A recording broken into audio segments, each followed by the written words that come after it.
There are a lot of anime that are based off of the in-depth knowledge and/or experience of what the subject matter is about. Anime like Haikyuu, Blue Lock, and Shokugeki are all anime that have in-depth factoids and gimmicks that complement the narrative of every episode, so it's very clear that the mangaka in question are smart enough to be making a story about that subject matter. Once you see that one particular scene early into Blue Lock where Ego Jinpachi explains the difficulties of a Japanese soccer player adapting to the outside world where language barriers and skill gaps are a steep hill to climb, you can be confident in the fact that the creators of Blue Lock know their stuff, and will more than likely make a great story out of this. Once you see the episode of Shokugeki where Soma cooks up a souffle that he can't actually sell at a public stand because the food that he created would deflate after a while, you can tell that the author knows what he's talking about, because adding something that specific into this complex narrative is the result of someone's extensive culinary knowledge. The reason why these anime get away with tackling their own subject matters and also being entertaining is because they were made by people who very clearly are very knowledgeable in them. Rent-a-Girlfriend is an anime/manga that contains a relatively sensitive subject matter, especially in Japan, I'd wager, that I would assume at least needs a decent amount of narrative self-awareness and knowledge into the subject matter of rental dates in order to make a good, cohesive story out of it. Right? Like, my point is that you would make the very generous assumption that whoever would make a story specifically titled Rent a Girlfriend would have some form of knowledge of actual rent-a-girlfriends in Japan, right? I mean, you wouldn't expect friggin' Gordon Ramsay to not have any culinary knowledge, would you? And yeah, my assumption turned out to be very incorrect, because the idiot mangaka who wrote this garbage, Reiji Mia Freakshow, handles this subject matter with all the tact of a fanfiction writer just trying to squeeze out estrogen bait for teens on Wattpad. I really don't think that this anime or manga should even be publicized, because I think it would, I don't know, validate some stalkers and freaks in Japan to actually creep on Rent-a-Girlfriend's IRL. I know that sounds crazy, and maybe I'm just being a paranoid dumbass, and furthermore, I shouldn't even care that much. I mean, the concept of a Rent-a-Girlfriend is f***ing weird anyway. But still, I feel like it's a problem that there's a manga that's just straight up potentially validating that type of stuff. And further to the point of my ranting, the validation does not stop there. By episode 2 and 3, the show pathetically tries to establish harem-type deals, and love triangles and rectangles and other big shapes that I don't remember the names for. Ignoring the massive tonal whiplash of episode 1, it's clear that this is in fact a harem anime by this point, and I think it goes without saying that this is probably one of the worst harem things ever? But, you know, I'm not trying to say that I hate all harem things, that would be ridiculous. In fact, one of my favorite anime ever is Monster Musume, and that's a harem anime that is intentionally effing weird. So, in this entry into the video series, I feel the need to explain why this anime fails as a harem on a basic fundamental level. So yeah, let's do it. There's already a lot to unpack here. And in order to do so, we must first ask the following question. What makes a harem anime entertaining to begin with? Well, I'd have to say it would be seeing a whole bunch of different waifus f*** around, not literally, well actually sometimes literally, and go on wacky adventures together. Sometimes they can be dramas, but that's a pretty hard tightrope to walk when you're also basically trying to advertise waifus. I'll go a little bit deeper into that later. A good harem anime, in my opinion, shouldn't take itself too seriously, should have a cast of characters that all of which put a smile on your face when you see them on screen, even the villains, and generally it should just serve as visual comfort food. When you boil it down at the end of the day, the concept of one guy constantly being surrounded by cute and/or hot girls is just a comforting fantasy for guys, and some girls too, if you're into that. So I believe that's basically what makes a great harem anime. It may not shock you to find out that, on a basic fundamental level, Rent-a-Girlfriend fails at this. Miserably. The reason why Rent-a-Girlfriend fails right from the starting line is because it doesn't know what it wants to be 95% of the time you watch. It doesn't know if it wants to be visual comfort food in the form of seeing your favorite waifus do cute/funny things, or a super serious drama about an emotionally unstable guy who needs to grow the heck up and get a grip on his own life. These two things do not mix well in any way, shape, or form. You need the main character to develop in this situation. And that's the problem, because character development in these type of anime are pretty much unheard of. Reason being is because, well, you can't develop them. You're almost damn near not even supposed to. These type of romances and harem type shows specifically require characters to not change or grow in order to continue whatever form of entertainment these shows have, right? Like Gabriel Dropout, Ranma 1/2, Urusei Yatsura, and pretty much everything else Rumiko Takahashi has ever made. There are a few exceptions to this, but it generally remains the same.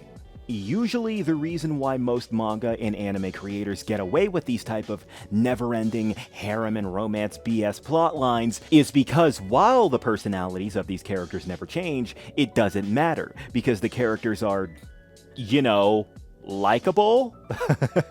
And if they're not likable, they're intentionally just jerks that always eventually get their just desserts for being unlikable, like Itaru. And yeah, considering the fact that this entire stupid-ass romance is predicated off the main character being a jackass and never receives his comeuppance, never develops any form of self-awareness, and never ever ever changes, for some reason I'm not interested in seeing anything perpetuate or drag out at all. Since we're on that, let's talk about the male lead of harem stories. Usually the main dude is a personality-free, ultra-generic dude intentionally. Reason being is so the target demographic of puberty-ridden Japanese boys can more easily project themselves onto that main character. They pretty much never ever display any form of personality or characteristics, and the few moments that they do, they usually boil down to simple actions that further validate this male fantasy, such as badass, or cool, or really, really kind and helpful. Oh, I'm a really nice guy. I'm a really nice guy, so that means I'm entitled to your vagina.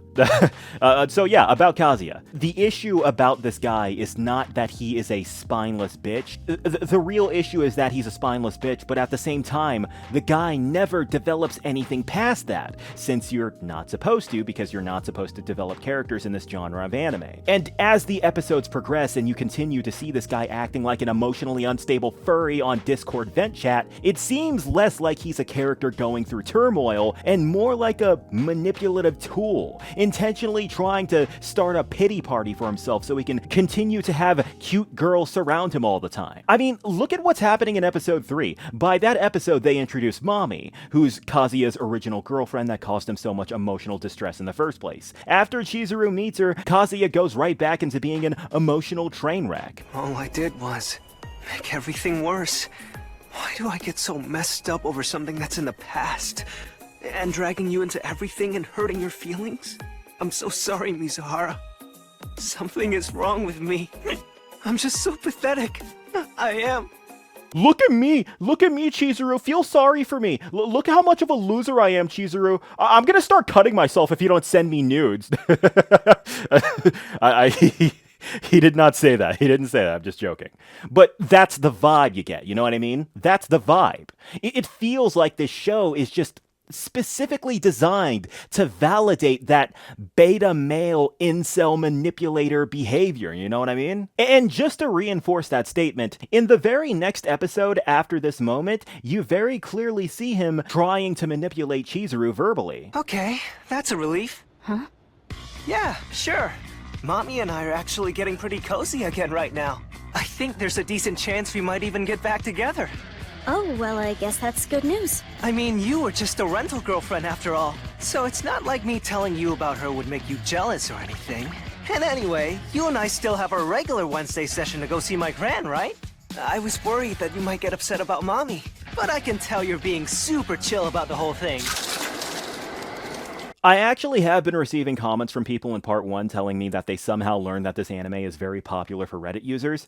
I don't know how they found this out, but given the context of everything I'm friggin' seeing, I believe it without a second thought. This is the Reddit anime, okay? That's what this is. I'm just gonna call it that from now on. Let's move on to point number 2 on what makes a good harem. Of course, the girls. The girls in harem anime have to be, well, they are literally the selling point, so they have to be the best part of the show, but they also aren't allowed to have personalities, basically. And I know that sounds really gross and sexist, but the main guy doesn't really have a personality either, so it's kind of equal, actually. So yeah, no double standards there at least. The girls in question all have to be hot.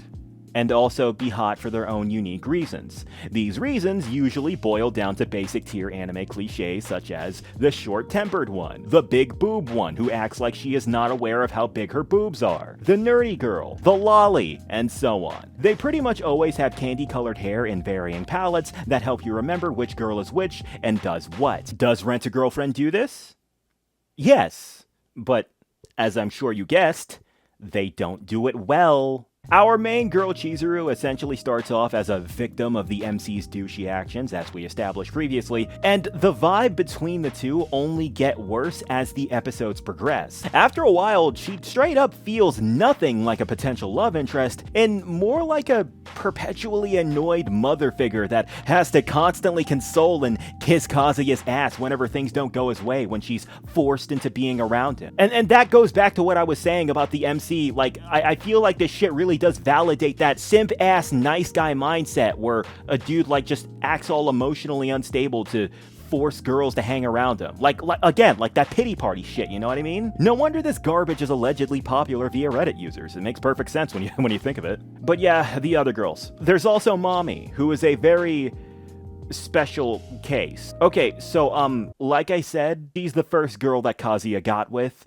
and she dropped him like a rock after like a month of dating and one measly ass kiss, right? Okay, so what happened is that we, the audience, learned via a group of very malicious Twitter posts by her that Mommy actually saw Kazuya's new girl and got so incredibly butthurt over the fact that Kazuya managed to score a bitch that's badder than her that she decided to start secretly plotting to ruin the relationship between those two by whatever means possible. Wow. What an amazing love triangle. Okay, so this character is very polarizing. It split the viewers of the show into two sides. One side thinks that she is the most hated and reviled character because Kazuya deserves true happiness due to his emotional instability, and the fact that she is getting in the way of that makes her a selfish little bitch. The other side thinks that she's the best character because Kazuya is a douche who does not deserve happiness at all, and the fact that she's trying to drive a wrench into his idiotic lifestyle makes her a hero by default. And yeah, my personal take on it is that I don't care for either of those argumentative points at all. What I care about is how embarrassingly poorly written all of this shit is. And Mommy is a very big piece of the puzzle that just serves as a perfect testament to how much of an inept cucklord the creator of this manga is, since he evidently has no idea how to actually make a story. Anyway, we also have this one girl here, Sumi. Sumi is a girl that has so little screen time, personality, and importance to the plot that kind of just happens at everybody that I straight up almost forgot about her. This is an effing harem show, and she was only brought up around the tail end of season 1. I'm not just saying this to write her off as insignificant. She's really kind of just around as a moe generator, like filler content, because that freak show Reiji Miyajima doesn't actually know how to produce actual stories and only knows how to produce brain-dead sexy drawings of his favorite OCs. And then, lastly, there's Ruka. Ruka is... you know what?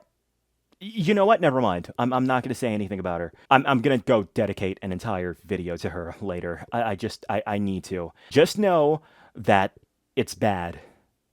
She's really, really, really bad. Point being, all these girls suck. Their purpose in the story is non-existent because the anime barely has a friggin' story. And who cares if they're super hot or cute and appealing if their only circumstances for being a part of the plot are because of the most revolting and stupid reasonings possible. That leads me to point number 3 on what I believe makes a good harem anime. The relationships between the girls and the guy. I mean, it goes without saying that this part also needs to be solid. Again, these characters don't really have personalities outside of their quirks on purpose, but the relationships that they have to be something you can make a story out of. I also want to say that it is possible and totally fine to have legitimate drama between the relationships in these harem shows, but it can't be drama that's too distracting from the primary purpose of this genre, which is to entertain you with hot chicks and character-driven antics. And once again, Rent-A-Girlfriend unanimously fails at this. Usually, most MCs in these anime have chicks around him because he's really kind, helpful, and/or cool guys, or something really stupid and cliche like, oh hey, you saved my life, so I want you to put your penis in me now, something like that. But in this situation, in this anime, quite literally the only reason why any girls bother hovering around Kazuya so far is just because, well, either blind hatred in Mommy's case, or endless pity, or weird, cringy, childish infatuation in Ruka's case. Honestly, the way every girl only hovers around Kazuya for really idiotic reasonings would make you think that this was some kind of tongue-in-cheek parody if it wasn't for the dead serious relationship discussions and emotional stability-induced self-depreciation that Kazuya constantly performs on himself. The entire anime is 100% comprised of a non-stop barrage of Chizuru basically chaperoning and babysitting Kazuya throughout his experience with other girls, while the anime tries desperately hard to keep reinforcing the whole will they won't they BS over the span of 12 episodes. Oh man, in episode 5, Chizuru really wants Kazuya to sleep in the same room with him. Man, sure would be cool if that means she really likes him. Like, for real, man, by episode 7, Chizuru has to kiss Kazuya to prove the fact that she's his real girlfriend. Oh man, does that mean she really likes him now? I hope so. The f*** out of here, man. Ugh. So, after everything that we have covered, would it shock you to find out that so many people find this anime hard to watch? In terms of narrative, this stuff unironically acts like it's some kind of deep, multi-layered romance. And again, just like I said in the last video, all this cancerous stuff that I'm telling you, well, the show itself frames it completely differently. Oh, but hey, who cares if the anime is written like garbage? Who cares if the main guy is a genuine tool? Who cares if all the other girls are cardboard cutouts even by harem anime standards? As long as it's an excuse for more stupid waifus to hover around him so he can look at the girls' titties and accidentally grab their ass and boobs and shit, it doesn't matter, right? Ha ha ha! And yeah, that leads me to the only thing that this show manages to get right as a harem anime. The fan service, of course. By episode 1, Kazuya and Chizuru need to both avoid the dude's grandma, and they hide by getting into a bed together in the hospital. Oh ho ho! Chizuru is in such a super sexy situation now. Whoa guys, whoa god guys. By episode 3, we're at the effing beach, and you can get a really good look at Mommy's sandy ass, because that's supposed to be hot, I guess.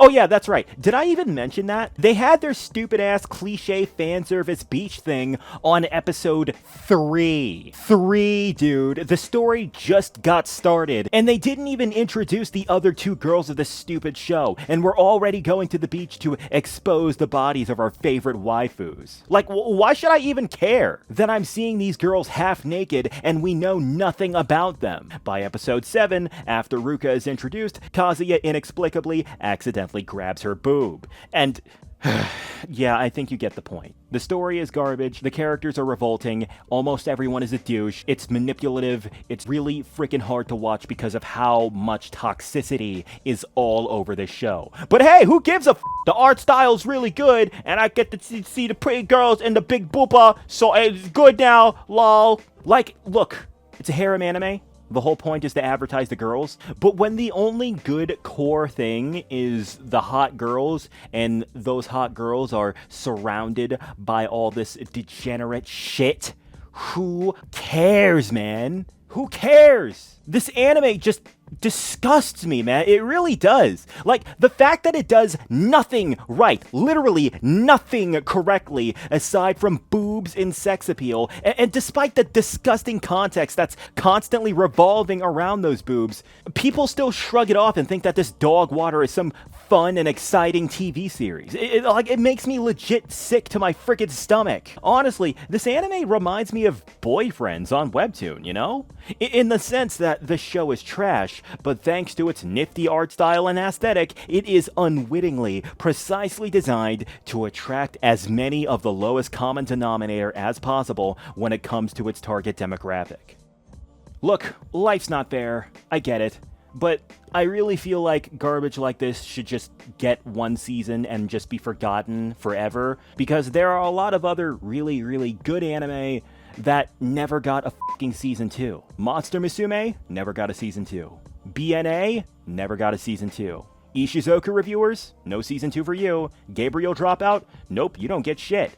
Keijo, nuh-uh-uh. But this gross serial manipulator garbage gets 2 finished seasons, and we're going to season 3 this year. Okay, stay tuned, boys. This review series is still far from over, and I just felt the need to spend one more part explaining why none of this works on a basic foundational level. In the next entry into this review series, we're gonna dig deep into the actual MC and why he is so inherently terrible. To be continued in part 3.